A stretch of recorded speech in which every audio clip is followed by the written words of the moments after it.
রাস্তা হলো দুটি, একটা জান্নাতের রাস্তা আসহাবুশ ইয়ামিন, আর একটা আসহাবুশ শিমাল। একটা হলো ডানপন্থী, আরেকটা হলো বামপন্থী।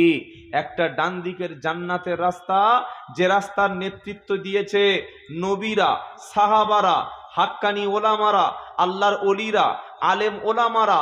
এই দলের শেষ ডেস্টিনেশন ঠিকানা হচ্ছে আল্লাহর জান্নাত, বলুন সুবহানাল্লাহ। আর বাম দিকে রাস্তার নেতৃত্ব দিয়েছে কে? ইবলিস, শয়তান, নাফরমান, ফেরাউন, সাদ্দাত, করুন, হামান, আবু জাহেল, আবু লাহাব, উদবা, সাইবা, মুগিরা, বড় বড় কাফের লিডারগুলি। আর বর্তমানেও কিছু আবু জাহেলের বাচ্চা আছে, মুসলমান নামধারী কিছু আবু জাহেল আছে, তারা সব জানে, সব শোনে, কিন্তু বিশ্বাস করে না। এদের নেতৃত্ব মেনে বামের দিকে হাঁটবে যারা, আল্লাহর রাস্তা ছেড়ে শয়তানের রাস্তা ধরবে যারা, বিবির কাছ থেকে উঠে অপর নারীকে মজা নেবে যারা, কোরআন পড়া বাদ দিয়ে আজে বাজে বই পড়ে সময় নষ্ট করবে যারা, ওয়াজ নসিহত কোরআন শোনা বাদ দিয়ে গান শুনে অন্তর ঠান্ডা করবে যারা, হালাল খাদ্য বাদ দিয়ে হারামে পেট ভরাবে যারা, সত্য পথটা ছেড়ে মিথ্যা রাস্তা ধরবে যারা, তারা বামেদের সাথে বাম পন্থায় গিয়ে জাহান্নামের মধ্যে পড়তে হবে। কিছু কথা মাথায় ঢুকছে বাবা? বাবাজিরা, সোনার আল্লাহওয়ালা ভাইরা, তাহলে আল্লাহ দুটো সাক্ষী উপস্থাপন করলো হিসাবের দিন।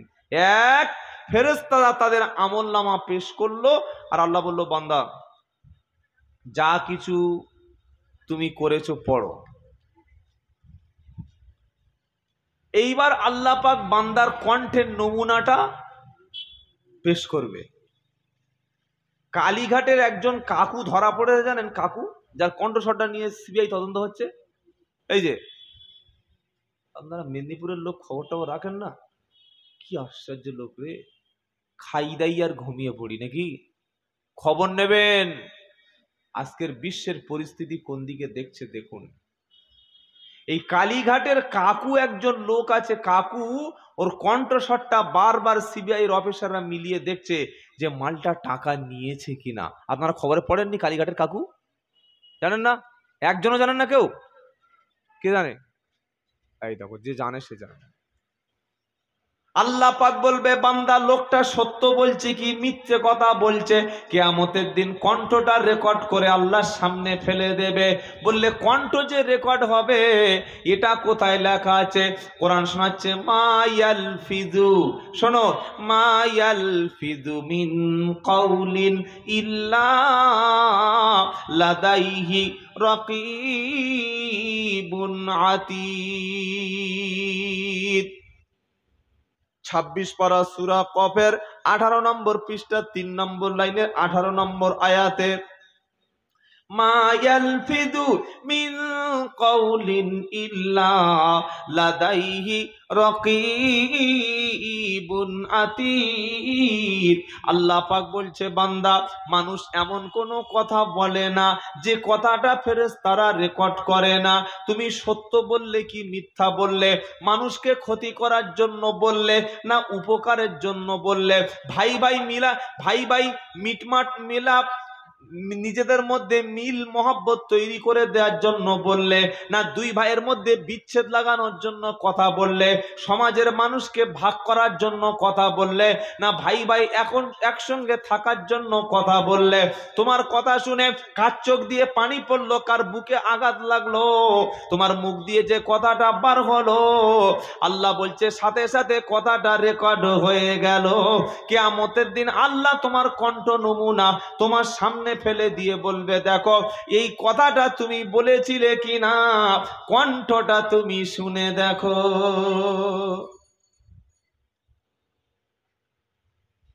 আগের মানুষ একটা কথা বলে ঘুরে এসে বলতো আমি কথা বলি নাই।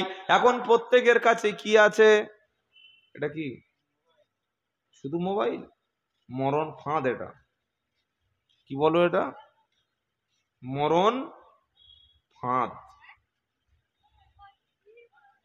একটা ছেলে নতুন বিয়ে করেছে, বিয়ে করে সপ্তাহখানেক পরে দেখছে বউটা দেখতে খুব সুন্দর, শিক্ষিতা মেয়ে, কিন্তু স্বামীর সঙ্গে যে ব্যবহারটা করার দরকার ছিল সেটা করছে না।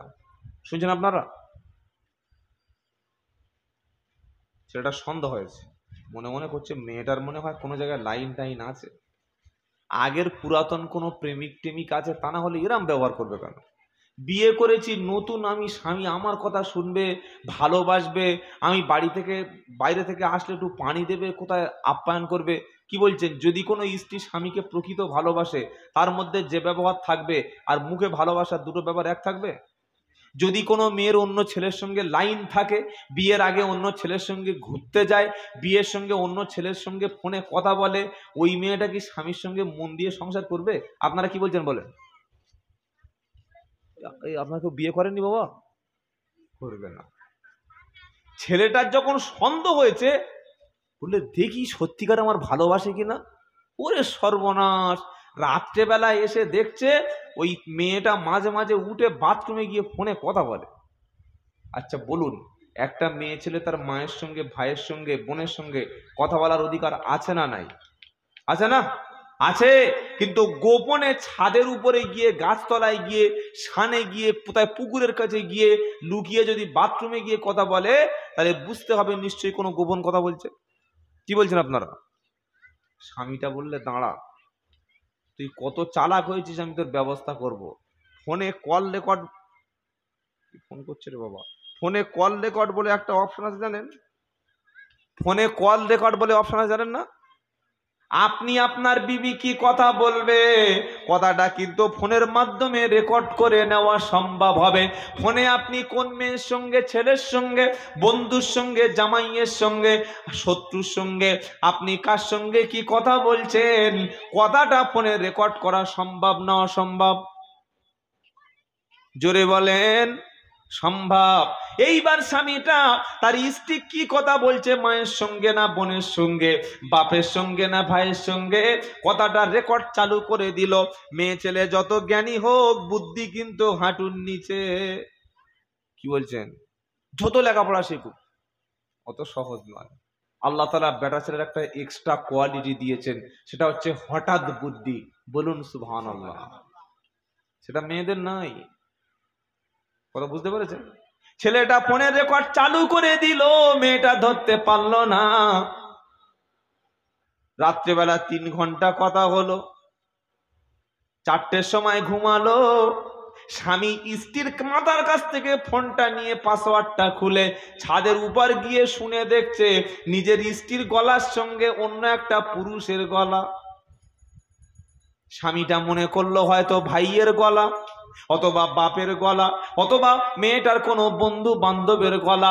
কথা বলতে বলতে বলল, কেমন আছো, তুমি কেমন আছো? মেয়েটা বলছে, কি করে ভালো থাকি বল, বিয়ের পর থেকে তোর সঙ্গে তো আর দেখা হলো না, তোর সঙ্গে তো বিয়ে হওয়ার কথা ছিল, আমার বাপ দিল না। কত ভালোবেসেছিলাম বল, কত জায়গায় ঘুরতে গিয়েছিলাম বল, আমার স্বপ্নটা রয়ে গেল। তবে 28 তারিখে বাড়ি যাচ্ছি, বাড়ির কাছে জলসা, ওদিন গিয়ে কিন্তু দেখা হবে। ইমাল শুনে হাত থেকে ফোন পড়েছে, দাঁতি লেগে পড়ে গেছে। দাঁতি বোঝেন, সেন্সলেস হয়ে যায়, দুম করে পড়ে গেছে ছাদের উপরে। সর্বনাশ, কার সঙ্গে ঘর করছিলাম, মালটা বোঝো খালি। এইরকম মাল মনে মনে বলবে না, বলবে না, এই বলবে না, বলবে না। এই কল রেকর্ডটা, ফোনের কলের রেকর্ডটা তার পরের দিন শ্বশুরকে, শাশুড়িকে, মেয়ের বাপের বাড়ি থেকে নিজের বাপকে, গ্রামের সমস্ত লোকদেরকে ডেকে শুনিয়ে ওই মেয়েটার শাস্তি দেবে না দেবে না? নাকি এটা শুনে বিবির গলা জড়িয়ে ধরবে, ওহ সত্যি তুমি আমার জান, খুব ভালোবাসো, আহ তুমি আমার সত্যি প্রেমিক, বলবে? এই বাবাজিরা সোনারা, গল্প বলে সময় নষ্ট করার সময় হাতে নাই। যেটা বলতে চাচ্ছি, এটা দুনিয়ার মানুষের দ্বারা ধরা সম্ভব। তুমি সারা জীবন কি বলেছো, ফোনের মাধ্যমে কি চক্রান্ত করছো, কোন গাছতলায় বসে কি বলছো, মসজিদের মধ্যে বসে কি বলছো, তুমি পুকুরে বসে কি বলছো, ক্লাবের মধ্যে কি বসে বলছো, পার্টি অফিসে বসে কি বলছো, এসি রুমের মধ্যে বসে কি বলছো, সবকিছু যার কাছে রেকর্ড আছে, তোমার কণ্ঠটা তিনি কে? আল্লাহ। আল্লাহ কিয়ামতের দিন বলবে, দেখ, এই দেখ তুই বলেছিস কিনা দেখ। তখন বান্দা কিছু বলার থাকবে না। বান্দা তখন কি বলবে জানেন? ওয়াউদি আল কিতাবু ফাতারাল মুজরিমিনা মুশফিকিনা মিম্মা মিম্মা ফীহি ইয়াকুলুনা ইয়া ওয়াইলাতানা মা লিহাদাল কিতাব লা ইউগাদিরু সগীরাতাও ওয়ালা কাবীরাতান ইল্লা আহসাহা। 15 পারা সূরা কাহাফের 4 নম্বর লাইনের 49 নম্বর আয়াতে ওয়া উদি আল কিতাবু ফাতারাল মুজরিমিনা মুশফিকিনা মিম্মা ফীহি। কিয়ামতের দিনে, হিসাবের দিনে, বিচারের দিনে, বদলা দেওয়ার দিনে, যেদিন আল্লাহ বিচারপতি হবে, বান্দা আল্লাহর সামনে যখন হাজির হবে, আল্লাহ পাক বান্দাকে যখন সামনে নথিপত্র পেশ করবে, অপরাধী লোকগুলো, পাপিষ্ট লোকগুলো, কাফের বেঈমান লোকগুলো নিজের হিসাব দেখে সেদিন ভয়ে তারা এরকম জড়সড় হয়ে যাবে।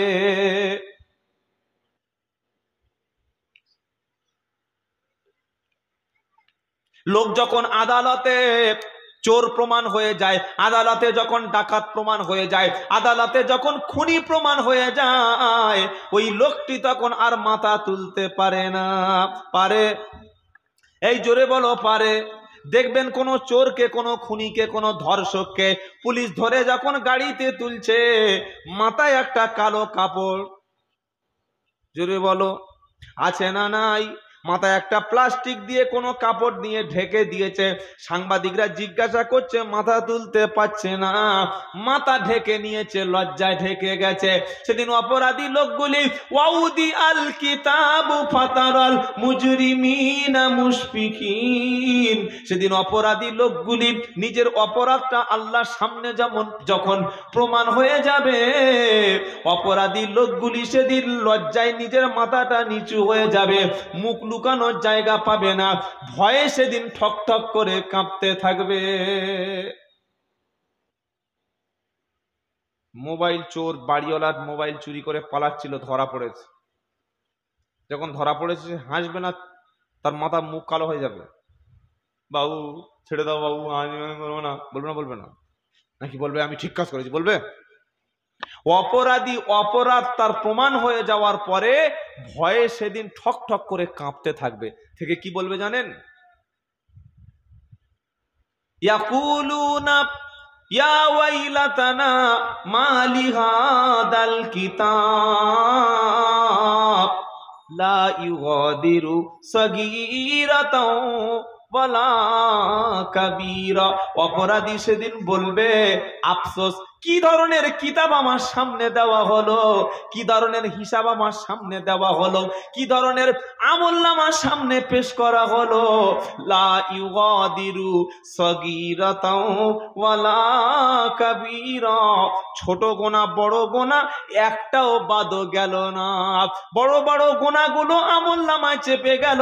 আমি ভেবেছিলাম ছোট গোনাগুলো আমারও আল্লাহ সেদিন তুলবে না, সামান্য একটা চুরির মাল আজকের বাদ গেল না। সবকিছু সামনে যখন প্রমাণ হয়ে গেল, আল্লাহ পাক বলবে, বান্দা শোনো, সবকিছু সামনে প্রমাণ হয়ে গেছে। কটা প্রমাণ পেল? 4টে। আরেকটা দলিল পেশ করবে। কি দলিল? ইদা জুলজিলাতিল আরদু জিলজালাহা ওয়া আখরাজাতিল আরদু আসকালাহা ওয়া ক্বালাল ইনসানু মা লাহা ইয়াওমা ইদিন তুহাদ্দিসু আখবারাহা বিআন্না রাব্বাকা আওহা লাহা। 30 পারা সূরা জিলজালায় আল্লাহ পাক শোনাচ্ছে, ইয়াউমা ইদিন তুহাদ্দিসু, ইয়াউমা ইদিন তুহাদ্দিসু আখবারাহা। কিয়ামতের দিন তুমি কি করেছো, কোথায় দাঁড়িয়ে, জমিনের যে জায়গায় দাঁড়িয়ে তুমি কাজগুলো করেছো, জমিন খবরও সেদিন আল্লাহর সামনে বলে দেবে। কোন বিছানায় কাকে টেনে নিয়ে গেছো, কি করেছো, যার সঙ্গে অন্যায় করেছো সে কিন্তু বলবে না, কিন্তু যে জমিনের উপরে কাজ করেছো জমিন মুখ খুলবে। এগুলো সব আমি একটা একটা করে বানিয়ে বানিয়ে বলছি, তাই তো? যে জমিনের উপরে সেজদা দিয়েছো জমিন পক্ষে সাক্ষী দেবে। জোরে বলুন, জোরে বলুন না সুবহানাল্লাহ। জমিন বলবে রব্বানা, ফজরের নামাজ এখানে নামাজ পড়েছিল, জোহরের সময় মসজিদের এই জায়গায় দাঁড়িয়েছিল, আসরের সময় মসজিদে এই জায়গায় সেজদা দিয়েছিল, মাগরিবের সময় এখানে নামাজ পড়েছিল, ঈশায় এই জায়গায় দাঁড়িয়ে নামাজ পড়েছিল, জুমার দিন এই জায়গায় দাঁড়িয়ে নামাজ পড়েছিল, নামাজ পড়ে এখানে বসে কোরআন শরীফ পড়েছিল, আল্লাহ এখানে বসে জিকির করেছিল। রব্বানা, জমিনের উপরে যে কাজগুলি করেছিল আমি জমিন সাক্ষী দিচ্ছি তোমার এই ঈমানদার ব্যক্তিকে তুমি জাহান্নামে দেবে না। সুবহানাল্লাহ এখন বলার দরকার নাই, সেই শুক্রবার একবার জুমার নামাজ পড়ে বলবেন, জোরে বলুন না সুবহানাল্লাহ।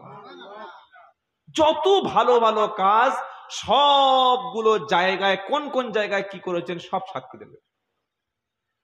কুরবানি করেছেন কোথায়, কোরআন শরীফ বসে পড়েছেন কোথায়, তেলাওয়াত করেছেন কোথায়, দান সৎকার করেছেন কোথায়, সবকিছু কি করবে, সাক্ষী দেবে। আবার কোথায় দাঁড়িয়ে পেচ্ছাপ করেছেন, কোথায় মেয়েদের হাত ধরে টেনেছেন, কোথায় দাঁড়িয়ে বসে বসে নোংরামি করেছেন, তাস খেলেছেন কোথায়, জেনা করেছেন কোথায়, মিথ্যা বলেছেন কোথায়, ওজন কম দিয়েছেন কোথায়, কোথায় দাঁড়িয়ে তুমি 2 নম্বরই করেছো, কেউ হয়তো বলবে না, জমিন কিন্তু সেদিন সাক্ষী দেবে। জমিনের উপরে কোথায় কি ঘটেছে না ঘটেছে সব কিছু খুলে খুলে, জোরে বলো, ফামাই ইয়ামাল মিসকালা দাররাতিন খায়রান ইয়ারা ওয়া মান ইয়ামাল মিসকালা দাররাতিন, বলো যে তুমি বলো, দাররাতিন শাররাই ইয়ারা। কোরআন একটু শিখবেন বাবা, কোরআন পড়বেন, প্রত্যেকটা অক্ষরে 10টা নেকি পাবে, বলুন সুবহানাল্লাহ। আমরা অনেকে কি মনে করি জানেন, বুড়ো লোক, ওই যা সূরা জানি তাই দিয়ে চালাই। ইমাম সাহেব বলছে, ও চাচা এই শোনো, কি বাবা বলছো, আমার ডাকছো? হ্যাঁ তোমার ডেকেছি। নামাজ পড়ছো কতদিন? 22 বছর। এইরকম বড় চোখ, 22 বছর। সূরা ফাতিহাটা একটু বলবে? মাথা চুলকে চুলকে ধরেছে, কোন রকমের টেনে টুনে ঘাম বার করে পড়ে ফেলেছে। আচ্ছা আর কি সূরা মুখস্থ আছে? বলছে তোমার চাচির কাছ থেকে শিখেছি সূরা সেই কুরাইশটা। তো বলো, বিসমিল্লাহির রহমানির রহিম, লিলাফি কুরাইশিন ইলাফিহিম রিহিলাতাশ শিতাই ওয়াস সাইফ ফালায়াবুদু রাব্বু হাদাল বাইত আল্লাযী আতামাহুম মিন জুয়ুহ ওয়া আমানাহুম মিন খাউফ। ফেরেশতা বলছি এই পড়েছিস? এই কোত্থেকে বললি? এটা কোরআন না কোরআনের বাইরে? লেখা আছে কি আর পড়লি কি? অধিকাংশ মানুষের নামাজের কেরাতের এই অবস্থা। আমি আপনাদের অপমান করছি না, প্রত্যেকের সম্মান প্রত্যেকের জায়গা আছে, কিন্তু দুনিয়ায় সুযোগ আছে, সময় আছে, সুযোগ আছে, ইমামের কাছে বসে অথবা মসজিদ মহল্লায় যে ছেলেটা কোরআন জানে তার কাছে বসে যদি 5টা 6টা সূরা আমরা ঠিক করে নিয়ে নামাজটা পড়ি, আমার মুন্ডু কেটে বাদ যাবে? আর দুনিয়ায় যদি না শিখে কবরে যাই, ভুলভাল শিখে যদি কবরে চলে যাই, ফেরেশতারা কি বলবে? মাদ্রাসা ভর্তি হয় শিখায় নাকি? সুযোগ নাই। তাই জ্ঞানীজনেরা, গুণীজনেরা, সুদী মানুষরা, আল্লাহ ভাইয়েরা, মাগরিবের নামাজের পরে চায়ের দোকানে, আড্ডাখানায়, গল্পের জায়গায় না বসে সঙ্গে সঙ্গে ইমাম সাহেবের কাছে বসবেন, হুজুর সূরাটা একটু ঠিক করে দিন, কোরআনটা ঠিক করে দিন। বলুন তো, শরীরের এখানে একটু পায়খানা লেগেছে কাপড়ে, ও বুঝতে পারে নাই নামাজ পড়েছে, নামাজ হবে তো?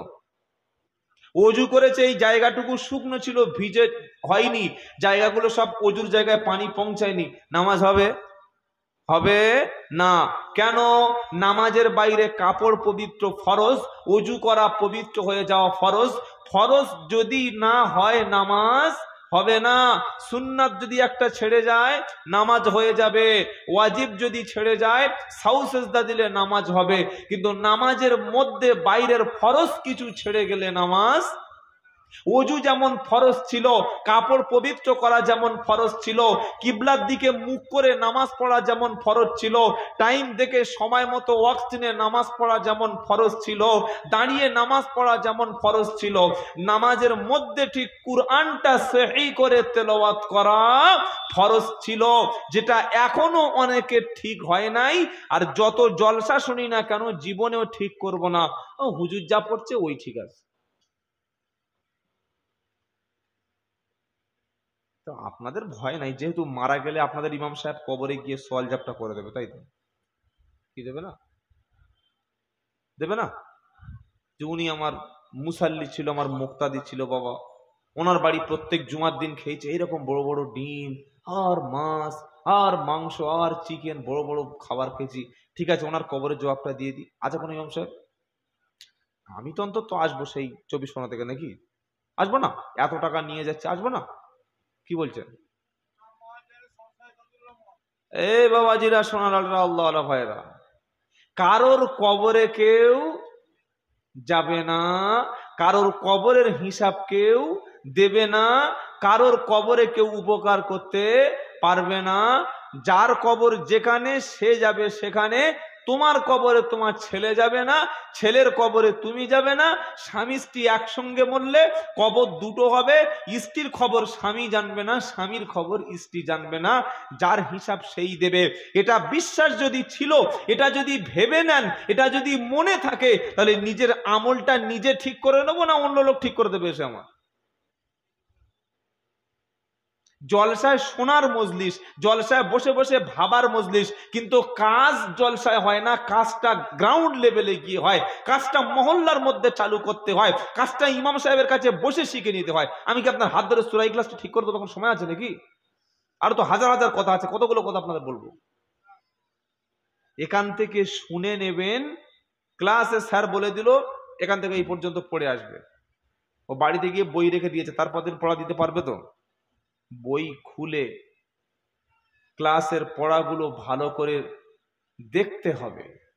যেটা বুঝতে পারবে না সেটা প্রাইভেট টিউটরের সাহায্য নিতে হবে, টিউশনি মাস্টারের কাছ থেকে সহযোগিতা নিয়ে, তা না হলে সহায়িকা ছাত্র বন্ধু দেখে তার সিলেবাস কমপ্লিট করে তবে তাকে পরীক্ষায় গিয়ে বসতে হবে। আমি আর আপনি দুনিয়ায় এসেছি, আমাদের একটা সিলেবাস আছে, ওই সিলেবাসের নাম হচ্ছে কোরআন এবং হাদিস। জোরে বলুন সুবহানাল্লাহ। ওই সিলেবাসের নাম হচ্ছে ইজমা এবং কিয়াস। ওই সিলেবাসের মাস্টার হচ্ছে ওলামায়ে কেরাম। ওই সিলেবাসের মাস্টার হলো নবীরা। ওই ক্লাসের সিলেবাসের মাস্টার হচ্ছে হাক্কানি ওলিরা। ওই সিলেবাসের মাস্টার হচ্ছে মসজিদের ইমাম সাহেবরা। ওই ক্লাসের সিলেবাসের মাস্টার হচ্ছে বড় বড় যোগ্য ওলামারা। ছাত্র হলাম আমরা, আমাদের ভুলগুলো জলসায় শুনবো। এটা ক্লাস, বাড়িতে গিয়ে ইমামের কাছে, আলেমদের কাছে হাতে ধরে পায়ে ধরে কবর নামক পরীক্ষায় দেওয়ার আগে আমরা সংশোধন করে তবে নিয়ে যাব, তবে কবরটা তোমার জন্য ভালো ব্যবহার করবে। আর তা না হলে সাদা কাপন 10 মিটার, নাকে কর্পূর আতর দিয়েছে, 3000 লোক জানাজার নামাজ পড়েছে, মরণে 40 দিন পর গরু করে খানা হয়েছে, আর কবরে গেলে পাঁচা ফাটিয়ে সেদিন 12টা বাজিয়ে দেবে। কিছু বুঝেছেন না বুঝতে পারেন নাই? এর চাইতে আর বোঝানোর ক্ষমতা আমার আর নাই ভাই। আবার অন্য কোনো হুজুর এসে আরো ভালো করে বোঝাবে। সিলেবাস আপনি রেডি করেননি, আপনি আনরেডি অবস্থায় পড়ে আছেন, আপনি এখনো গাফেল হয়ে আছেন, এখনো কোরআন জিনিসটাই কি জানেন না, এখনো ওযু জিনিসটা কি জানেন না, এখনো সূরা ফাতিহাটা কি জানেন না। এটা শেখার জন্য কাল থেকে ইমাম সাহেবের কাছে বসে নিজেকে ভেরিফাই করে নিন যে আমি আমার সিলেবাসটা কমপ্লিট করতে পেরেছি কি পারি নাই। এটা শুনে আপনাদের খুব খারাপ লাগছে নাকি? আমি তো বলে দিতে পারতাম।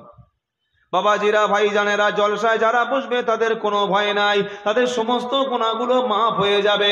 আল্লাহ গফুরুর রহিম, আল্লাহ ক্ষমাশীল, আল্লাহ দয়াবান। ও বাবাজিরা, কোনো ভয় নাই। এটা বললে আর কারো কোনো চিন্তা হবে? আল্লাহ পাক কোরআনে যেখানে জান্নাতের কথা বলেছে, সেখানে জাহান্নামের কথা বলেছে। নবীকে একদিকে পাঠিয়েছে সুসংবাদদাতা, আর একদিকে নবীকে পাঠিয়েছে জাহান্নামের ভয় দেখানোর জন্য। ইন্না আরসালনাকা বিল হাক্কি বাশীরা ওয়া নাদিরা ওয়ালা তুসআলু আন আসহাবিল জাহিম। নবী আমি আপনাকে ইন্না আরসালনাকা বিল হাক্কি বাশীরা, নবী আমি আপনাকে সুসংবাদ দাতা হিসাবে আর অনাদিরা সতর্ককারী হিসাবে পাঠাচ্ছি। জান্নাতের সুসংবাদ দিয়ে মানুষদেরকে আল্লাহর দলে আনবে, আর ওই মানুষদেরকে তুমি জাহান্নামের ভয় দেখাবে। জান্নাতের আশা দেখাবে, জাহান্নামের ভয় দেখাবে। এই দুটো দিয়ে মানুষকে তুমি খারাপ রাস্তা থেকে টেনে টেনে আল্লাহর রাস্তায় বান্দাকে তুমি জুড়ে দেবে। জোরে বলুন না সুবহানাল্লাহ। সিলেবাস কমপ্লিট করে কবরে যান। 14 বছর জলসা হচ্ছে, এখনো 14টা সূরা মুখস্থ করতে পারলাম না। এটা আমাদের জন্য গাফিলতি ছাড়া কিচ্ছু না। সব হিসেব টনটনে। আমার জমি কতটা কে পাবে, আমার কত টাকা ব্যাংকে আছে, কত জায়গা, পুরো সব হিসাব রেখেছে। বললাম আমি মূর্খ সুর্খ মানুষ বাবা, কিছু বুঝি না। 10 টাকা আলু কিনতে গিয়েছে, 1 কেজি আলুর দাম এখন কত? 25 টাকা। এই কদিন আগে কিনলাম 18 টাকা, 20 টাকা, 25 টাকা। তো আলু যখন কিনতে যাই 25 টাকা দিয়ে 1 কেজি নিয়ে চলে আসি, না 4টে দোকানে জিজ্ঞাসা করে কিনি? জিজ্ঞাসা করেন না? বাজারে গিয়ে আলুর দাম জিজ্ঞাসা করেন না? জিজ্ঞাসা করে 1 টাকা যেখানে কম হয় সেখানে কিনি, 1 টাকা যেখানে কম হয় ব্যাগ দিয়ে ভরে নিয়ে চলে আসি, না আলুটা ঘুরিয়ে এই পচা নয় তো, আলু সিদ্ধ হবে তো, ঠিক আছে তো, আলুটা চন্দ্রমুখী আলু তো, জিজ্ঞাসা করি না? করি না? নাকি পোকা পচা খেঁদো কাটা মাল নিয়ে চলে আসে। আলু কিনতে গিয়ে এতটা জাস্টিফাই করলেন, আলু কিনতে গিয়ে খবর নিলেন দাম কোথায় কম হবে আর মালটা কোথায় ভালো হবে, দাম কোথায় কম হবে মালটা কোথায় ভালো হবে, এতটুকু জেনে নিলেন, নিজের আমলের সময় যাচাই করলেন না। আমি যে কোরআনটা পড়ছি এই কোরআনটুকু ইমাম সাহেবের সঙ্গে মিলছে তো, যাচাই বাছাই করুন। একটু জেনে নেবেন, ওলামাদের কাছে একটু জিজ্ঞাসা করবেন। বাড়িতে কোনো বিষয়ে কোনো একটা আমল করতে গেলে ছেলের মোচনমানি হবে দেখি মিলাদ দিচ্ছে, গোটা আত্মীয় স্বজন পাড়া প্রতিবেশী 300 লোক দাওয়াত করেছে, বিশাল বড় 30x100 প্যান্ডেল করে চেয়ার ভরিয়ে দিয়েছে, বক্স ফক্স এনে ক্যামেরাম্যান ভরে দিয়েছে। কি হবে ভাই? আমার ছোট ছেলের মুসলমানি, কত বয়স? 8 বছর। 8 বছর তো বিয়ের বয়স, মুসলমানি তার বয়স আছে আর? বলে না একটু দেরি হয়ে গেছে। তো মুসলমানি দেবে এই প্যান্ডেল কেন, লোক দাওয়াত কেন, আর গরু জবাই কেন? বলছে না না, বড় শখ ছিল ওর মার যে ছেলের মুসলমানির সময় সবাইকে দাওয়াত করে খাওয়াবে। এটা এলাকায় হয় না? হয় না? যদি বলেন, মুসলমানি দেওয়ার আগে হাজামের সঙ্গে যোগাযোগ করেছেন, ইমাম সাহেবের জিজ্ঞাসা করেছেন যে প্যান্ডেল করে অনুষ্ঠান করা যাবে কিনা? অনেকে বলবে কি করা যাবে না, লোকের খাওয়ানো যাবে না, কে বলেছে খাওয়ানো যাবে না? কিছু সুন্নাত আছে, গোপনে সুন্নাত। কি সুন্নাত বললাম? জোরে বলেন। গোপনে নখ কাটা গোপনে সুন্নাত, গোপ কাটা গোপনে সুন্নাত, নাভির পশম পরিষ্কার করা গোপনে সুন্নাত, বগলের পশম পরিষ্কার করা গোপনের সুন্নাত। ঠিক তেমন খাতনা কিংবা মুসলমানি দেওয়া এটাও গোপনে সুন্নাত। এই সুন্নাতগুলো গোপনে গোপনে করতে হয়। আমাদের জাতির পিতা ইব্রাহিম আলাইহিস সালাম 80 বছর বয়স হয়ে গেল। আল্লাহ বলল, ইব্রাহিম তুমি তোমার নিজের মুসলমানি, নিজের খাতনা তুমি নিজে দাও। ইব্রাহিম আলাইহিস সালাম বললেন, আল্লাহ কিভাবে দেব? আল্লাহ বলল, তোমার যে হাতে কুড়াল আছে, লোহার কুড়ালটা নিয়ে গোপন জায়গায় চলে যাও, যেখানে পৃথিবীর কেউ দেখতে পাবে না, পৃথিবীর কেউ খবর পাবে না। ইব্রাহিম নবী কুড়ালটা নিয়ে 80 বছর বয়সে জঙ্গলে চলে গেল। কোনো জায়গায় কোনো লোক নাই, কিছু নাই। ওই গোপন জায়গায় গিয়ে ইব্রাহিম আলাইহিস সালাম নিজের লজ্জাস্থানের অংশটা, চামড়াটা নিজে কুড়ুল দিয়ে কেটে পরিষ্কার করে খাতনা হয়ে গেল। জোরে বলুন। ইব্রাহিম নবী 300 লোকের দাওয়াত করে খাইয়েছিল, তাই তো? মোচনমানি দিলে যদি লোক খাওয়ালে, গোপ যেদিন কেটেছো কজনকে খাইয়েছো বলো, বগল পরিষ্কার করেছো কজন আর দাওয়াত দিয়ে খাইয়েছো বলো। ভাই আজকে গোপ কেটেছি, খাবি বুঝলি, খ্যাপা কথা, এটা গোপনে করতে হয়। তবে বিয়ের অনুষ্ঠানটা প্রকাশ্য করতে হয়, মনে থাকবে ইনশাআল্লাহ। একটা মেয়ে নিয়ে পালিয়ে ভেগে চলে গেছে, কেউ জানতে পারে না। তার পরের দিন যদি ওই মেয়েটার কাজী অফিস থেকে বিয়ে করে রাস্তায় হাত ধরে ঘরে ঘরে পাড়ার ছেলেটা কেলিয়ে আলু বানিয়ে দেবে না, এই তোমার বোনের পাল্লি কেন, বলবে না, বলবে না। বিয়ের অনুষ্ঠান করতে হয় প্রকাশ্য, খাতনার অনুষ্ঠানটা করতে হয় গোপনে। এখন বিয়ে হচ্ছে গোপনে, ছেলে মেয়ে প্রেম করে বিয়ে করে নিয়েছে, এক ছেলের মা হয়ে গেছে, বাপ জানে না, ওটা ওমালটা গোপনে চালিয়ে দিয়েছে। আর মুসলমানের সময় ক্যামেরা ধরে নিয়েছে, ক্যামেরা মুসলমানি রেকর্ড করবে, খ্যাপা কোথাকার, ছাগল কোথাকারে। আমার দেখি ফোন করে বলছে এটা মিলাতে, কিসের মিলাদ, মুসলমানিতে কি দোয়া করবো, আল্লাহ একটু লম্বা করে রেখে কেটে দিও নাকি, আল্লাহ একটু বরকত, ওখানে কি বরকতটা আছে ওখানে? আচ্ছা কোনো জিনিসের দোয়া একটু দোয়া করতে হয় তো। কেউ ঘর চাপবে, আল্লাহ ঘরে যেন জিন শয়তান খবিস ক্ষতি না করে, আল্লাহ ঘরের ছেলেপুলেদের সবাইকে ভালাই দান করো, ঘরের সবাই রুজিতে বরকত দিও, এটা দোয়া করবো তো নাকি? কেউ নতুন গাড়ি কিনেছে, হুজুর একটু দোয়া করে দেন, আল্লাহ গাড়িটা যেন সঠিকভাবে চলে, রোড দুর্ঘটনা যেন না হয়, হালাল রুজির ব্যবস্থা করে দাও। আমরা আলেমরা ওলামারা এই দোয়া করি তো, করি না? করি না? কেউ নতুন একটা দোকান উদ্বোধন করেছে, তার জন্য ব্যবসার জন্য দোয়া করি, করি না? করি না? তো যে লোকটা মোচনমানি দিচ্ছে, ইমাম সাহেবকে দাওয়াত করেছে, মৌলভী সাহেবকে দাওয়াত করেছে মিলাদের জন্য, উনি কি দোয়া করবে বলেন? আল্লাহ একটু যেন বড় করে কাটানো হয়, ছোট করে চামড়াটা উড়ে যায়, তাই তো নাকি? কথা বলে না? আমার কথা আপনারা বুঝতে পারছেন? ওখানে কি দোয়াটা আছে আপনি আমার বলুন, নাকি আল্লাহ 3 দিনের মধ্যে যেন মালটা শুকিয়ে যায়, কোনো দোয়া আছে ওখানে? পাগল খ্যাপা কথা। গোপনের কাজ গোপনে করবেন, প্রকাশ্যের কাজ প্রকাশ্য করবেন, বলুন ইনশাআল্লাহ। শুনে অনেকে মনে মনে করছে লোকটার এবছর দাওয়াত করে ভুল হয়ে গেছে, কি সুন্দর মুসলমানি খাচ্ছিলাম, খাওয়াটাই বন্ধ হয়ে গেল। কি বুঝলেন? কিছু করার আগে ভেবে করুন, আন্দাজে চালাবেন না, ঠকে যাবেন। বাবাজিরা, সোনার লালেরা, আল্লাহ আল্লাহ ভাইরা, আল্লাহ আমাদের সঠিকটা বোঝার তৌফিক দান করুন। একটু জিকির করুন, লা ইলাহা ইল্লাল্লাহ, লা ইলাহা ইল্লাল্লাহ, লা ইলাহা ইল্লাল্লাহু মুহাম্মাদুর রাসূলুল্লাহ।